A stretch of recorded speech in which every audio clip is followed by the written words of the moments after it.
মেয়েদের energy always বেশি থাকে, মোতার জায়গায় গুতা।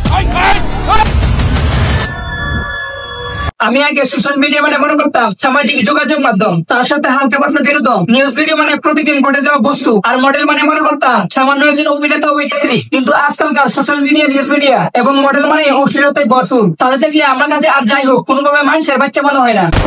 বাট সোশ্যাল এরা নাকি বর্তমান সোশ্যাল মিডিয়ার একমাত্র আইডি। বাট বিশ্বাস করেন রাসেল ভাই, তাদেরকে নিয়ে ভিডিও এডিট করার সময় আমার কাছে মনে হয়েছিল আমি VPN চালাই কখন দেখেছি। আজকাল মুখে হাসি চোখে পানি কর্মে নাই তো মিল। হোয়াটসঅ্যাপ তোমাদের কি অবস্থা? মাইনিস ভাবছেন ওয়েলকাম ব্যাক টু বাদশা সাহেবের এলাকা।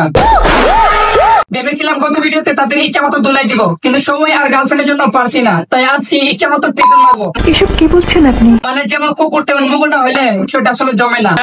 আমার এই ছোট লাইফে কতজনকে না রোজ করলাম, কিন্তু আজ বাংলাদেশে ট্রেনিং এ থাকা এনার্জি বাকি নেই, যে কিনা তার সমস্ত শরীরের এনার্জি গুলা সবাইকে বলতেছে কই একটু সারা দাও, তার শরীরের এনার্জি গুলাকে লোডশেডিং লাগিয়ে দিই। নাকটা একটু চোখা চোখা, আমার চোখ দুটা মায়াবী হচ্ছে, আমার ঠোঁট গুলো হচ্ছে গোলাপের মতো সুন্দর, আর গাল দুইটা হচ্ছে লাল লাল টমেটোর মতো, এমন হচ্ছে আমার জিরো ফিগার।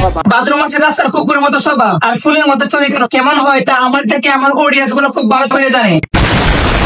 সো গাইস, আজকের মতো বিদায় নিচ্ছি। প্রিয় ভিডিওটা ভালো লাগলে লাইক করে দিও, আর চ্যানেলে নতুন হলে চ্যানেলটা সাবস্ক্রাইব করে দিও।